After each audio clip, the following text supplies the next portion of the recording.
Millen estava parada diante da vidraça embaçada da pequena cabana, encarando o mundo apagado pelo branco.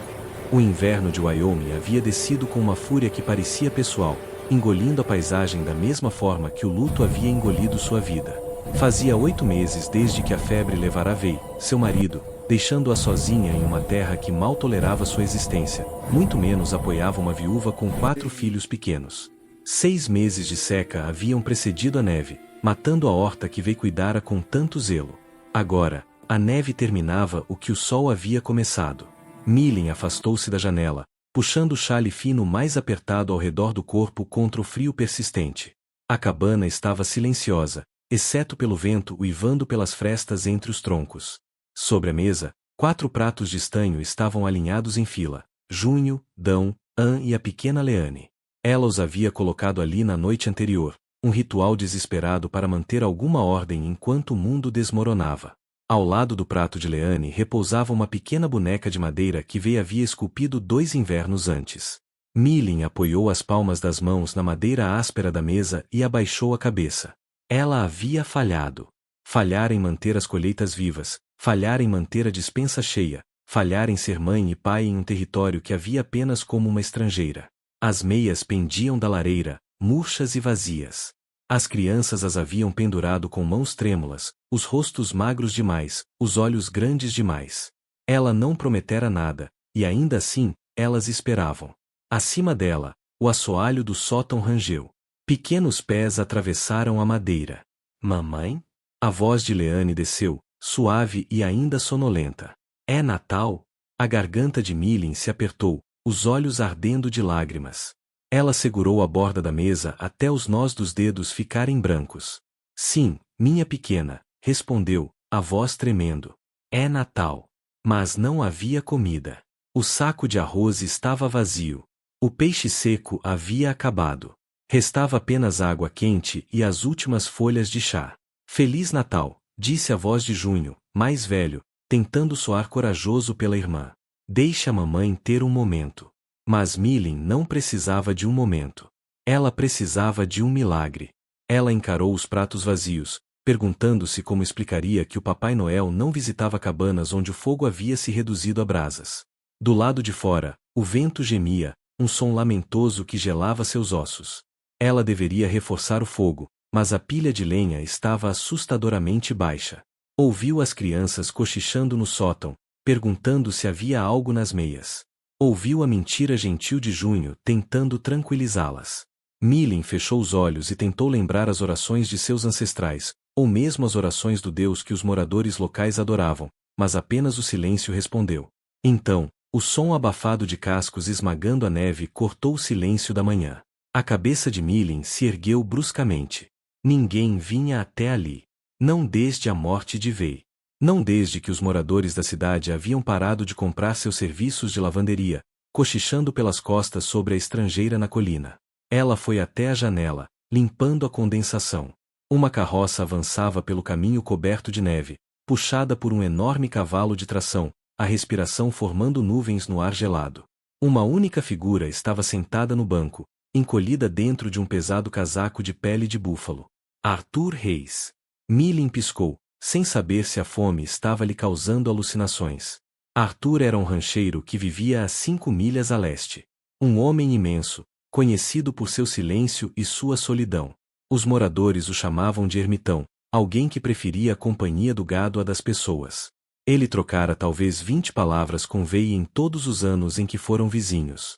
O que ele estava fazendo ali, em meio a uma nevasca, na manhã de Natal? A carroça parou diante da cabana.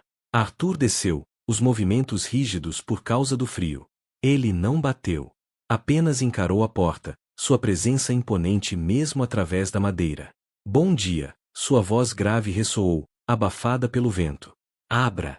Preciso de ajuda.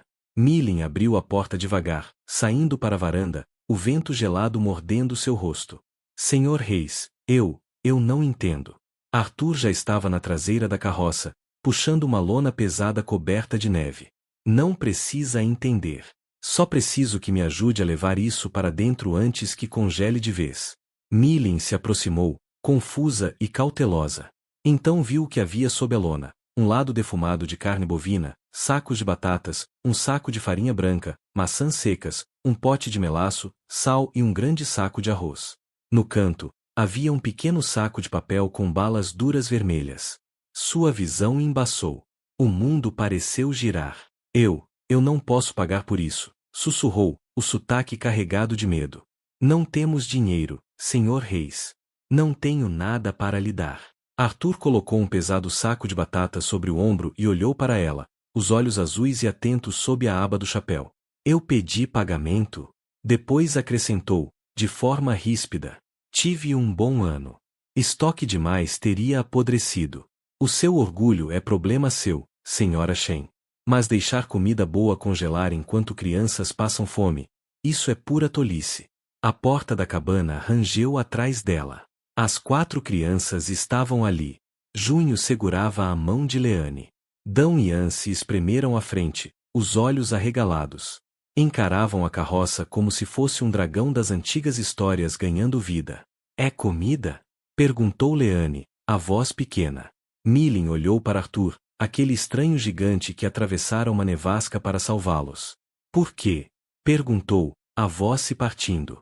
Arthur sustentou o olhar dela. Não havia pena em seu rosto, apenas um respeito firme e claro.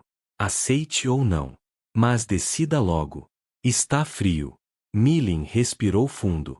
Ajudem-no, disse, as palavras saindo rápidas. Junho, Dão, ajudem o senhor Reis. Os meninos se moveram imediatamente, correndo para a neve com suas botas finas. Arthur os orientava com uma autoridade tranquila, tratando-os não como incômodos, mas como mãos capazes. Ele entregou a Leane o saco de balas, e a expressão em seu rosto foi como o sol rompendo as nuvens da tempestade. Arthur não apenas deixou os mantimentos, ele entrou na cabana. Preencheu o espaço com seu tamanho e um calor calmo e constante. Viu o fogo baixo e imediatamente saiu novamente, voltando com braçadas de seus próprios troncos de carvalho bem curados, tirados da carroça. Reavivou o fogo até que ele rugisse, expulsando o frio que havia tomado o ambiente. Água, disse a Junho, panela grande. Milling o observava, sentindo-se como uma visitante em sua própria casa. Ele se movia com uma eficiência que denunciava uma vida de autossuficiência. Desembrulhou a carne, cortando bifes grossos. Eu posso cozinhar, gaguejou Milling, dando um passo à frente. Por favor, sente-se. Arthur lançou-lhe um olhar. Tenho certeza de que pode. Mas eu já estou de pé. Ele fez uma pausa, depois suavizou a voz. Vamos fazer juntos. E assim fizeram. Pela primeira vez em 8 meses, a cozinha estava viva. Milling lavava o arroz, um luxo que não via havia um ano, enquanto Arthur mostrava a Dão como descascar batatas sem levar metade do legume junto com a casca. O cheiro da carne selando na frigideira e do arroz fervendo encheu o ar, tão intenso que deixou Milling tonta. O café está pronto, disse Arthur, servindo uma xícara da chaleira que havia colocado sobre a grelha. Ele lhe entregou a caneca. Beba. Você parece prestes a desmaiar. Milling pegou a xícara. Era café de verdade, forte e preto. O primeiro gole trouxe lágrimas que ela já não conseguia conter.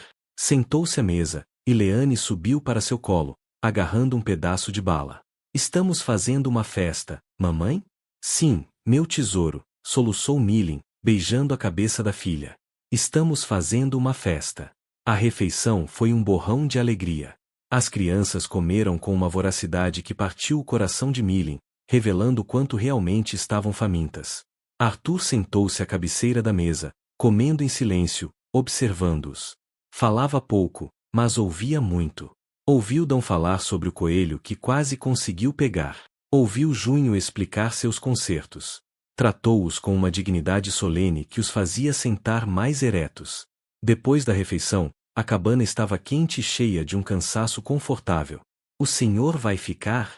Perguntou Junho de repente. A nevasca está piorando. Milling olhou para a janela. Era verdade. A tempestade havia se transformado em um manto branco fechado. Não é seguro viajar, disse ela, olhando para Arthur. Por favor, fique. Arthur hesitou, depois assentiu. Vou dormir no celeiro com o cavalo. Tenho peles. Não, disse Milling com firmeza. O Senhor salvou nossas vidas. Vai dormir perto do fogo. Naquela noite, Arthur sentou-se na velha cadeira de balanço de Vei enquanto as crianças se reuniam ao seu redor. Ele não conhecia os contos de fadas que elas conheciam, então contou histórias das terras altas. Falou de lobos que caçavam em matilha, de mustangs selvagens que nunca podiam ser domados e do silêncio das montanhas que parecia uma igreja. Leanne adormeceu encostada em sua bota pesada. A grande mão calejada de Arthur repousou suavemente sobre a cabeça dela, um gesto tão terno que fazia o fôlego falhar. Na manhã seguinte, a tempestade havia passado, mas os montes de neve ainda eram altos. Arthur ficou. Consertou a dobradiça da porta, reparou a goteira no telhado e ajudou Junho a cortar lenha suficiente para durar um mês. Ele não assumiu o controle. Trabalhou ao lado deles, ensinando os meninos a segurar o machado, a ler os veios da madeira. No domingo, o caminho até a cidade estava limpo. Vamos à igreja, disse Millen, saindo do quarto com sua melhor túnica de seda, gasta, mas limpa. Para agradecer. Ela olhou para Arthur. Você vem? Arthur pareceu desconfortável. Mudou o peso do corpo. O pessoal da cidade, eles falam. Millen, eu trazer comida é uma coisa. Entrar na igreja juntos é outra. Que falem, disse Millen, erguendo o queixo. Seus olhos faiscavam com o fogo que estivera adormecido por tempo demais. Cansei de me esconder. Você é meu amigo. Se não puderem aceitar isso, o pecado é deles, não nosso. Arthur estudou o rosto dela e então sorriu lentamente. Isso mudou toda a sua expressão, fazendo parecer anos mais jovem. Muito bem, então. A caminhada até o vilarejo foi longa, a neve rangendo sob as botas. Quando entraram na pequena igreja de madeira, o silêncio que caiu foi absoluto. A senhora Gable soltou um suspiro audível. O reverendo Cole interrompeu a fala no meio da frase. A visão do rancheiro recluso ao lado da viúva chinesa e de seus 4 filhos era um escândalo em carne e osso. Eles caminharam pelo corredor central. Pessoas viraram o rosto. Sussurros silvaram como cobras. Pagãos, murmurou alguém. Antinatural, disse outro. Millen manteve a cabeça erguida, embora o coração martelasse contra as costelas. Arthur caminhava ao seu lado, o rosto duro como granito, desafiando qualquer um a se manifestar. Sentaram-se em um banco vazio perto da frente. Durante o sermão, que ironicamente tratava da caridade para com o estrangeiro, Millen sentiu o peso de centenas de olhares julgadores, mas também sentiu a presença sólida de Arthur ao seu lado e o calor de seus filhos, de barrigas cheias e insegurança. Após o culto, a rejeição foi imediata. Ao saírem, um grupo de garotos mais velhos empurrou Junho ao passar. Olhem o moleque da lavanderia, zombou um deles. E o novo papai dele. Junho tropeçou, o rosto ficando vermelho. O valentão, um garoto 2 vezes maior chamado Tom, empurrou outra vez. Ele paga sua mamãe em carne. Provocou. Antes que Millen pudesse se mover, Arthur já estava lá. Ele não gritou. Apenas estendeu a mão e segurou o ombro de Tom com um aperto que parecia de ferro. Você vai pedir desculpas, disse Arthur. Sua voz era baixa, um trovão contido tanto para o garoto quanto para a mãe dele. Tom tentou se soltar, mas estava preso. Meu pai diz que... Eu não me importo com o que seu pai diz, interrompeu Arthur. Eu estou dizendo o que é certo. Peça desculpas. Tom gaguejou um pedido de desculpas aterrorizado. Arthur o soltou, e o menino saiu correndo. Os moradores da cidade observavam, chocados. Arthur Reis nunca se envolvera em disputas da cidade. Ele se virou para Junho. Tudo bem, filho? Junho assentiu, olhando para Arthur com admiração nos olhos. Sim, senhor. A viagem de volta para a cabana foi silenciosa. O incidente lançara uma sombra sobre o dia. Quando chegaram, Arthur começou a preparar a carroça. O que você está fazendo? Perguntou Millen, saindo para a varanda. Indo embora, respondeu Arthur, sem olhar para ela. Eu piorei as coisas. Ficar aqui coloca um alvo em você. Eles vão tornar sua vida um inferno por minha causa. Minha vida já era um inferno. Gritou Millen, descendo da varanda para a neve. Eles nos ignoraram enquanto passávamos fome. Você acha que o silêncio deles era bondade? Arthur parou, as mãos apoiadas no arreio. Sou um homem solitário, Milling. Não me encaixo naquele mundo. Não posso protegê-la das línguas deles. Eu não preciso de proteção contra palavras, disse ela, aproximando-se. Eu preciso, nós precisamos. Ela hesitou. Do quê? Perguntou Arthur suavemente. Precisamos de um parceiro, sussurrou ela. As crianças. Elas não sorriam havia meses até você aparecer. E eu tinha esquecido como era não estar sozinha. Arthur se virou para ela. Estou velho, Milling. Sou preso aos meus hábitos. Só tenho um rancho e uma má reputação. Você tem um coração, disse ela, segurando a mão áspera dele. Você vendeu alguma coisa, não vendeu? Para comprar a comida. Você não tinha apenas excesso. Arthur desviou o olhar. Meu relógio de bolso. O relógio de ouro do meu pai. Milling levou a mão à boca. Arthur, por quê? Ele olhou para ela, os olhos ardendo. Porque eu estava cansado de ver você lutar à distância. Porque eu via você na janela todos os dias, tentando manter a dignidade enquanto o mundo a esmagava. E porque eu estava sozinho. Meu Deus, eu estava tão sozinho. Milling apertou a mão dele. Então não fique mais sozinho. Case comigo, disse Arthur. As palavras ficaram suspensas no ar gelado, súbitas e absolutas. Milling congelou. O quê?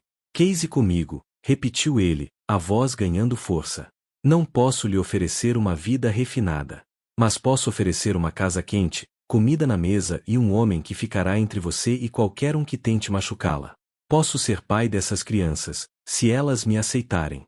A cidade nunca aceitará isso, disse Milling, com lágrimas congelando nas bochechas.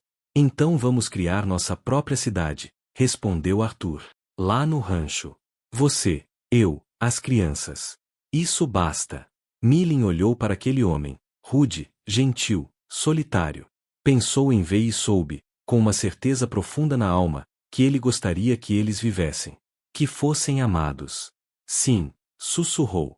Sim, Arthur. Ele a puxou para seus braços, o casaco de búfalo áspero contra sua face, cheirando a fumaça de lenha e neve. Pela primeira vez em muito tempo, o frio não importava. A porta da cabana se abriu de repente. As 4 crianças saíram correndo, comemorando.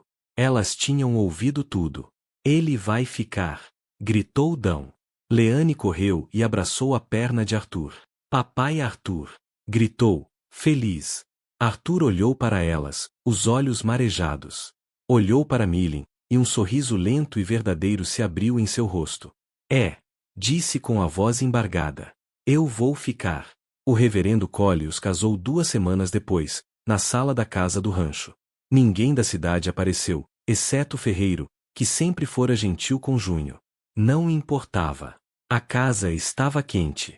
A despensa, cheia. E o riso de 4 crianças enchia os tetos altos da casa do rancho. A primavera finalmente chegou ao Wyoming. A neve derreteu, revelando a terra escura e rica. Arthur e Milling ficaram lado a lado na varanda, observando Junho e Dão ajudarem com o gado, enquanto Anne e Leanne alimentavam as galinhas. Milling apoiou a cabeça no ombro de Arthur. Talvez fossem párias para a cidade, mas ali, naquela terra, eram reis e rainhas de seu próprio reino. Arrependimentos? Perguntou Arthur em voz baixa, apertando o braço em volta da cintura dela. Milling olhou para as colinas que começavam a ficar verdes, depois para o rosto do marido. Nenhum. Eles sobreviveram ao inverno. Sobreviveram à fome. E, nesse processo, encontraram algo muito mais nutritivo que comida. Encontraram um ao outro. A história de Milling e Arthur nos ensina que a verdadeira família não é definida por sangue ou origem, mas pela coragem de aparecer quando mais importa. Ela nos lembra que o amor muitas vezes exige um salto de fé, rompendo barreiras de preconceito e orgulho para encontrar conexão nos invernos mais cruéis. A força de Arthur não estava em sua capacidade de suportar o isolamento, mas em sua vulnerabilidade ao admitir que precisava dos outros. Milling mostrou que pedir ajuda não é fraqueza, mas uma ponte para a sobrevivência. A união deles prova que, mesmo quando o mundo nos vira as costas, podemos construir nosso próprio refúgio por meio da bondade e da resiliência compartilhada. No fim, Foi a disposição de escolherem um ao outro acima das expectativas da sociedade que transformou uma estação de fome em uma vida inteira de abundância. O que você achou da decisão de Arthur de vender o relógio do pai por uma vizinha que ele mal conhecia? Você acha que ele teria sido tão corajoso quanto Millen ao entrar naquela igreja? Conte sua opinião nos comentários abaixo. Se você gostou desta história de esperança e redenção no Velho Oeste, curta e inscreva-se para mais. Obrigado por assistir.